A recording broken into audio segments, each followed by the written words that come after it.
रात किसी दुकानदार ने किसी मुसलमान को अपनी दुकान पे रखा, उसके दुकान के बाहर उसके बहिष्कार का पोस्टर हम लगाने का काम करेंगे और उसको कौम का गद्दार घोषित करेंगे। ये बात आप सोच लेना।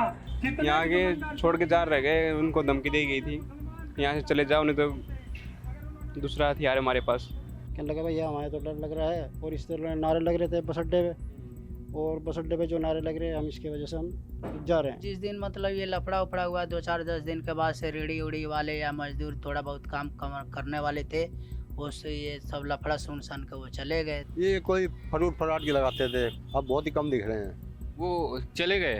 हाँ, चले गए, अब बहुत ही ज़्यादा चले, कोई 2-4 रह रहे हैं बस, ज़्यादा चले गए वापस। कौन आपका आइडल है? आप ऐसा भाई है हमारा, बड़ा भाई है हमारा। वो लोग तो काट रहे हैं, मार रहे हैं, आगजनी कर रहे हैं, क्या उसके विरोध में हम बोल भी नहीं सकते?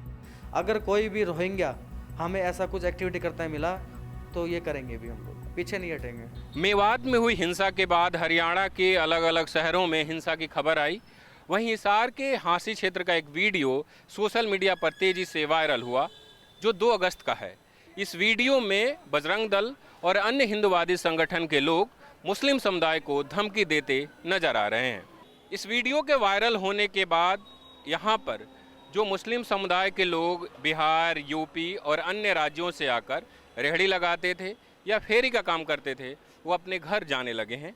ऐसी जानकारी यहाँ के स्थानीय निवासियों ने न्यूज़ लॉन्ड्री को दी। यहाँ कुछ नहीं हुआ, कोई रोड़ा दंगा नहीं होया।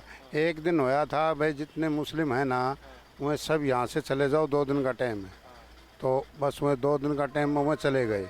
उसके बाद यहाँ कोई रोड़ा दंगा नहीं होया। आप जानते हैं कुछ लोगों को जो चले गए हैं? वह हमारे पास, मेरा वहाँ गोदाम है रेडी खड़ी करने का, वह उनकी वहाँ गोदाम ले रखे था, उनके कमरे ले रखे हैं।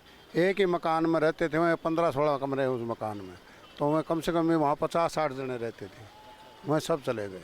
जो मुस्लिम कम्युनिटी के रेहड़ी वाले थे वो दिखते हैं अभी भी? ना, वो तो कम दिख रहे हैं, जब बहुत ही कम दिख रहे हैं। अब कब से कम दिख रहे हैं? ये जो कांड है उसके बाद कम ही दिख रहे हैं। वो लोग किस चीज़ की रेहड़ी लगाते थे? ये कोई फरूट फराट की लगाते थे, अब बहुत ही कम दिख रहे हैं। वो चले गए? हाँ, चले गए, अब बहुत ही ज़्यादा चले, कोई 2-4 रह रहे हैं बस, ज़्यादा चले गए वापस। कितने चले गए होंगे? कोई आपको नंबर लगता है कि 10-5 कितने चले गए होंगे? ज़्यादा चले गए, बहुत ही कम रह रहे हैं। अब तो 75% चले गए, 25% रह रहे हैं यहाँ के छोड़ के जा रह गए, उनको धमकी दी गई थी यहाँ से चले जाओ नहीं तो दूसरा हथियार है हमारे पास। हाँ जी। तो आपकी जानकारी में कितने लोग गए हैं? ऐसी कोई जानकारी है आपके पास? काफ़ी बंदे गए यहाँ से, करीब गए यहाँ से। कॉलोनी वाले तो हमारे फारिग हो गए सभी, जो कॉलोनी में खड़ी गली में रहा करते। पहले ज़्यादा थी, अब कम हुई है। तो ये कहा जा रहा है कि एक रैली निकली थी जिसके बाद मुस्लिम समुदाय के लोग यहाँ से चले गए हैं। तो ऐसा है क्या? हाँ, ऐसा ही है। पहले रैली निकली थी, जो मुस्लिम लोग थे वो चले गए यहाँ से, अनाउंस कर दिया गया था, जो भी रह गए थे वो भी चले गए। अब शायद ही मेरी नज़र में तो कोई है नहीं। हिंदुवादी संगठनों का वीडियो वायरल होने के बाद हांसी में मुसलमान डर में हैं। वहीं जो प्रवासी मुस्लिम यहाँ रहकर काम कर रहे थे वो अपने घर को लौटने लगे हैं। सर, आपका नाम क्या है? अमरुद्दीन मोहम्मद। अमरुद्दीन जी, वीडियो वायरल होने के बाद यहाँ के जो लोग हैं, खासकर मुस्लिम समुदाय के, उनकी क्या स्थिति है? स्थिति यहाँ पे सही है। जो जिस दिन मतलब ये लफड़ा उफड़ा हुआ 2-4-10 दिन के बाद से रेडी उड़ी वाले या मजदूर थोड़ा बहुत काम करने वाले थे, उससे ये सब लफड़ा सुन के वो चले गए। 10-15 आदमी, 20 आदमी, जो भी गया हो 50 आदमी तक, लेकिन इतना 10-15 आदमी का तो मेरे को जानकारी है कि वो जा लिए, ये सब दंगा सुन के। उनके मतलब डर के कारण गए या उन्होंने? डर के ही कारण चले गए, और किस लिए चले गए? और डर के कारण चले गए कि हम भी मुस्लिम हैं, कुछ हो ना जाए आगे, अपना जान लेकर चले गए। यहाँ पे 2-3 बंदे आए थे, एक यूपी के ही थे, एक बुढ़ाना है, मुजफ्फरनगर है, यहाँ कपड़े के फेरी जो फिरते थे, वो हमारे पास आए थे। भैया क्या माहौल है? मगर जी माहौल तो सही है। कहने लगा भैया हमारे तो डर लग रहा है, और इस तरह नारे लग रहे थे बस अड्डे पे, और बस अड्डे पे जो नारे लग रहे हैं हम इसकी वजह से हम जा रहे हैं। और तुम्हें मगा जी हमें तो 42-43 साल यहाँ पे हो गए, हमें तो यहीं रहना। आपको और आपके पिताजी को यहाँ रहते हुए 40-45 साल हो गए? पिताजी हैं। अच्छा, तो वो जो लोग गए वो उनको किसी ने धमकी दी थी या वो वीडियो देख के ही चले गए? वीडियो ही देख के चले गए। प्लान तो कोई नहीं करा, प्लान वो तो एक दिल में खौफ बैठ गया, डर बैठ गया, वो माहौल ऐसा ही हो रहा था, बस इसलिए वो अपने घर वापस चले गए। मजदूर आदमी हैं, काम करने वाले हैं। ये भी हुआ था, यहाँ शोर मचा था, ये भी चंद लोगों ने कि मुसलमान यहाँ से निकल जाएं, चले जाएं, ये भी हुआ है, मगर ऐसी बात कुछ नहीं हुई, शांति हमारे। हम अभी हांसी के उसी चौराहे पर है जहां पर हिंदुवादी संगठन के लोग अपना रोष व्यक्त करने के लिए इकट्ठा हुए थे और उन्होंने मुस्लिम समुदाय को लेकर बयानबाजी की। अगले दिन यानी 3 अगस्त को एक एफआईआर दर्ज हुई जिसमें 4 लोगों को नामजद किया गया, वहीं 12 लोग अज्ञात हैं। हालांकि अभी तक इसमें कोई गिरफ्तारी नहीं हुई है। न्यूज़ लॉन्ड्री ने उन लोगों से भी मुलाकात की जो उस वीडियो में नजर आए और इन लोगों को अभी भी अफसोस नहीं है कि इन्होंने कुछ गलत बोला है। 5-7 दिन गुजर चुके हैं, अब भी आप उस अपने बयान पे कायम हैं कि जो भी मुसलमान दुकानों में काम करें उनको हटाया जाए? देखिए, पहली बात तो उस बयान को अच्छे तरीके से समझा नहीं गया। हमने उसको बोला था बाहरी मतलब कौन? जो रोहिंग्या हैं या अवैध घुसपैठिए हिंदुस्तान में यहाँ पे घुसे हुए हैं, उन बाहरी लोगों के बारे में हमने कहा था। लेकिन उस चीज़ को अच्छे से तरीने समझ करके उसको दूसरे तरीके से वो प्रसारित किया गया और वो काफ़ी वायरल भी हुआ। लेकिन हम उस चीज़ पे अभी भी कायम है कि जो बाहरी हैं, अभी आपने देखा होगा मेवात के अंदर बुलडोजर चला, तो इसका मतलब सरकार भी गलत है। उन्होंने भी रोहिंग्या की बस्तियों के ऊपर बुलडोजर चलाया है, तो उन्हीं के ऊपर अगर हम बात कर रहे हैं तो इसमें गलत क्या है? रोहिंग्या पर चलाया, अवैध जो निर्माण है उस पर चलाया गया? वहाँ रोहिंग्या की बस्ती भी तोड़ी गई है और जो अवैध था उसके ऊपर भी चलाया गया है। आपके यहाँ हांसी में क्या बाहरी लोग, बाहरी मुस्लिम कम्युनिटी के लोग हैं? कितने हैं? आपके पास कुछ आंकड़े हैं? हम काफ़ी बार इस विषय में शासन प्रशासन को अवगत करवा चुके हैं कि यहाँ पर कुछ नई बस्तियाँ अस्तित्व में आई हैं और उनका आंकड़ा सरकार, यहाँ के जो प्रशासन है उसके पास भी नहीं है। तो हमने इस पे चिंता भी पहले जाहिर कर चुके हैं एसडीएम साहब के माध्यम से भी, और पहले यहाँ पे डीएसपी महोदय थे, उनको भी हमने अवगत करवाया था कि भी ये जो बाहरी लोग आए हुए हैं कौन है, इनकी जांच की जाए। कोई ऐसा तो नहीं है कि भी कोई रोहिंग्या हो या कोई ऐसा शरारती तत्व, या जैसे कि उत्तर प्रदेश के अंदर योगी जी ने सख्ती की है तो वहाँ के भी कुछ अपराधी तत्व के लोग यहाँ पर आए हैं। तो इसके ऊपर हमने चिंता जाहिर करी है। ये तो जाहिर सी बात है कि हमें अपने शहर को अच्छा रखने के लिए ऐसा करना चाहिए। आपका जो वीडियो वायरल हुआ आप लोगों का, आपके बोलने के बाद एक और व्यक्ति बोलने आते हैं, वो काफ़ी सारे ऐसी बात बोलते हैं कि एक कम्युनिटी का नाम लेके कि काटे जाएंगे। तो वहाँ पे तो आप जैसे अपने भाषण में बाहरी करके बचे हैं, लेकिन वहाँ तो साफ साफ एक कम्युनिटी को काटने की बात की जा रही है। क्यों ऐसा हुआ? किसी कम्युनिटी को इस तरीके से टारगेट करने के पीछे क्या कारण है? देखिए, मेवात के अंदर जो हिंसा हुई और उसके बाद हमारे 6 साथी बलिदान हुए, जिसमें 2 होमगार्ड के जवान भी थे, तो उसका रोष हमारे अंदर था और वो रोष ही वहाँ पे प्रदर्शित हो रहा था। तो वो लोग तो काट रहे हैं, मार रहे हैं, आगजनी कर रहे हैं, क्या उसके विरोध में हम बोल भी नहीं सकते? तो आप काटने मारने की बात करेंगे, आपको लगता है वो जायज़ है? देखिए, वो रोष है और रोष किसी भी तरीके से बाहर आ सकता है। वो हमारा रोष था, वो उस तरीके से बाहर आया। तो आप उसमें कह रहे हैं हथियार उठाने की बात, काटने मारने की बात, तो वो रोज़ हिंसा में भी तो बदल सकता है। आपके यहाँ मुस्लिम कम्युनिटी की आबादी कम है, लेकिन हिंसा में भी तो तब्दील हो सकता है। तो आप लोग हिंसा भड़का रहे हैं, इसका मतलब है? नहीं, उसके बाद एसडीएम महोदय ने और डीएसपी महोदय ने हमारे को बुलाया था और उसके ऊपर उन्होंने कहा था कि भी ऐसे है, इससे गलत संदेश जाता है। तो उस पर हमने खेद भी व्यक्त किया था और शांति की अपील भी की थी और उसके बाद वो संतुष्ट भी हुए थे।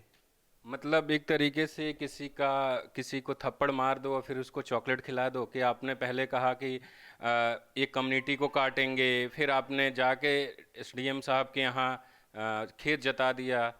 आपको नहीं लगता कि गलत है किसी कम्युनिटी को ऐसे टारगेट करना? देखिए, ये तो अपने अपने सोचने का तरीका है, लेकिन जो आक्रोश होता है वो कहीं ना कहीं तो निकालना पड़ता है।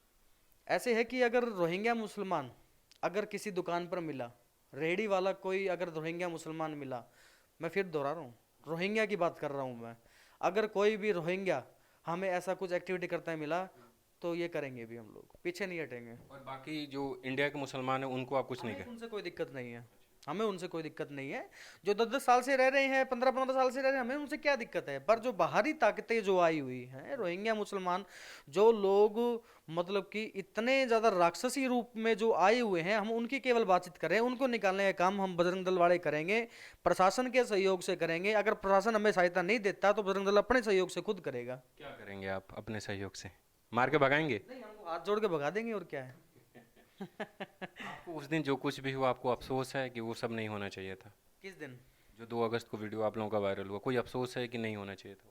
नहीं, होना चाहिए था, बिल्कुल होना चाहिए था, मुझे कोई अफसोस नहीं है उस चीज़ का। पर क्या है कि हमें उस चीज़ का ये अफसोस है कि हमारे वीडियो को गलत तरीके से प्रसारित किया गया। हमने केवल रोहिंग्या मुसलमानों की बात की थी। आप कहीं उस वीडियो में रोहिंग्या जिक्र नहीं कर रहे हैं। आप अभी बचने के लिए भले करें, FIR में आपका नाम आ गया है, आपका और आपके साथी का, इसलिए अभी आप कह रहे हैं, उसमें आपका कहीं रोहिंग्या नहीं बोल रहे हैं। हमारे तो क्या है जी, हमें ना तो FIR से दिक्कत है। अब अगर हमने गलत किया है तो हमारे ऊपर FIR हो चुकी है, कार्रवाई पुलिस कर रही है, पुलिस की कार्रवाई हम लोग सहयोग कर रहे हैं। और दूसरी बात ये है, हमने रोहिंग्याओं का बेशक जिक्र नहीं किया है, पर हमने बाहरी ताकतों का जरूर जिक्र किया है। कृष्ण जी, आपके ऊपर और आपके 3 अन्य साथी नामजद हैं और 12 अन्य नामजद हैं। पुलिस 2-3 तारीख को FIR दर्ज हुआ, कई अन्य मतलब 148 हिंसा भड़काना। अभी तक पुलिस आपसे मिली है, पूछताछ हुई है आपसे? हाँ, जैसी भी वो जांच कर रहे हैं उसके जांच में हम सहयोग कर रहे हैं और हमने अपना पक्ष रख दिया, जिससे पुलिस है वो संतुष्ट है, और जैसी आगे जांच चल रही है उसमें भी सहयोग करेंगे। और आगे ये गतिविधि जारी रहेगी जो अभी कर रहे हैं आप? नहीं, वो तो ऐसी गतिविधियाँ, वही मैंने बताया ना, रोष। अब रोष में रोष प्रदर्शन था तो उसमें रोष होती है, ऐसे हर दिन थोड़े ना होता है। हांसी में अभी शांति है, इसके पीछे बड़ी वजह है यहाँ के किसान संगठन। 2 अगस्त की शाम को ये वीडियो वायरल होना शुरू हुआ। अगले दिन 3 अगस्त की सुबह यहाँ के जो किसान हैं वो पहुँच गए प्रशासन के पास और उन्होंने मांग की कि जो लोग भी इस वीडियो में नज़र आ रहे हैं उन पर कार्रवाई हो। सिर्फ 3 अगस्त ही नहीं, 9 अगस्त को भी यहाँ हांसी से करीब 20 किलोमीटर दूर अन्य समाज के, अलग अलग समाज के लोगों को इकट्ठा करके एक सभा की गई, जो किसान संगठन के लोगों ने ही आयोजित किया था। और उसमें ये कहा गया कि किसी पर भी किसी तरीके का हमला बर्दाश्त नहीं किया जाएगा। रात तक हमें जब इस घटना के बारे में पता चला तो हम लोगों ने अगले दिन सुबह मॉर्निंग में जब इकट्ठा होकर के हांसी के पुलिस प्रशासन के साथ मिलने का जो प्लान बनाया, हमारा संयुक्त किसान मोर्चा हांसी, संयुक्त किसान मोर्चा रामायण मैयर टोल कमेटी जो है, और PSF जो हमारा सहयोगी छात्र संगठन है, वो लोग हमारे साथ थे। कुछ एक कर्मचारी नेता जो हमारे साथ थे। हम लोगों ने हांसी के SP साहब को, DSP साहब को, हांसी के SDM और तहसीलदार को मिल करके अपना एक मांग पत्र सौंपा, जिसमें ये मांग की गई कि जितने भी मुस्लिम समुदाय के धर्मस्थल हैं और मुस्लिम समुदाय की आबादी के लोग जितने भी वहाँ पर रह रहे हैं, उन लोगों के लिए सुरक्षा का विशेष प्रबंध किया जाए। दूसरा, जिन लोगों ने ये समाज का भाईचारा तोड़ने का काम किया है और एक वर्ग विशेष के साथ जहर उगलने का काम किया है, उन लोगों के खिलाफ तुरंत जो है कार्रवाई की जाए। ये पोल सरकार की पोल पार्टी, अब सरकार द्वारा प्रायोजित कुछ गुंडे टाइप के लोग जो अपने आप को गोरक्षक मानना है, उन्होंने हरियाणा प्रदेश का माहौल खराब करने के लिए तरह तरह के नारे लगाने शुरू कर दिए। कहीं नारे लगा रहे हैं मुसलमानों गांव छोड़ो, कहीं नारा लगा रहे मुसलमानों शहर छोड़ो, कहीं कह रहे जब मुल्ले काटे जाएंगे, इस तरह के नारे लगाए। हमने सबसे पहले तो कहा कि ये नारे हमारे देश और प्रदेश के लिए सही नहीं है, मगर जब हमने देखा तो सरकार द्वारा प्रोग्राम है, तो हमने पूरे समाज को इकट्ठा करके उनके सामने एक प्रस्ताव लेके आए, क्या ये हरियाणा हमारा नहीं है, क्या इसको संभालना हमारी जिम्मेवारी नहीं बनती। हमने सख्त से सख्त उसके ऊपर, कल बास के अंदर लगभग 2000 आदमी उस पंचायत में थे, और सारी की सारी खापों के मुखिया, हमारे सिख समाज के बहुत बड़े बड़े चेहरे और हमारे मुस्लिम समाज के सभी जो मस्जिदों में इमाम, वो सारे शामिल थे, और सबने एक सहमति से प्रस्ताव पास किया है कि ये देश और प्रदेश हमारा है और हम किसी भी जाति या धर्म के दंगे में शामिल नहीं होंगे, और जो मनु की जो घटना है उसके ऊपर शांति बनाने का काम करेंगे। और मोनू मानेसर या बिट्टू बजरंगी जैसे लोग जिन्होंने इस दंगे को भड़काने में मुख्य भूमिका निभाई, या अन्य भी कोई है जिसकी वीडियो आई, अब सरकार कह रही है कि दूसरे पक्ष की तरफ से बहुत भड़काऊ वीडियो आ रही थी, वैसे सरकार ने पहले पकड़ने चाहिए थे, मगर अब भी अगर कोई भड़काऊ वीडियो आ रही है, हमारी मांग ये रही पूरे हरियाणा की पंचायत की कि उनको तुरंत गिरफ्तार करो। दंगे का दोषी बख्शा नहीं जाना चाहिए, चाहे हिंदू है चाहे मुसलमान है। ये चीज देख करके भेदभाव नहीं करना चाहिए। फिर इंक्वायरी हो, दोषी गिरफ्तार हो, निर्दोष को टुक्का न जाए।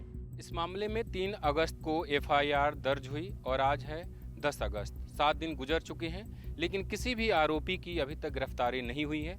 जो आरोपी हैं वो खुले में घूम रहे हैं, मीडिया से बात कर रहे हैं। हम जब थाने पहुंचे और यहाँ के एसएचओ से बात करने की कोशिश की तो पता चला कि वो यहाँ है नहीं। हमने पूरे दिन इंतजार किया। वहीं जो दूसरे अधिकारी हैं वो कुछ भी बताने से इनकार कर रहे हैं। हिसार से बसंत कुमार, newslaundry.com के लिए। पत्रकारिता का नासूर बन चुके विज्ञापन के मॉडल को खारिज करके खबरों की इस दुनिया को बदलिए ताकि पत्रकारिता आपके लिए जवाबदेह बने। newslaundry.com/subscription पर क्लिक कीजिए और अपने मन मुताबिक पेमेंट का विकल्प चुनिए, क्योंकि हमारे सब्सक्राइबर्स का नारा है, मेरे खर्च पर आजाद हैं खबरें।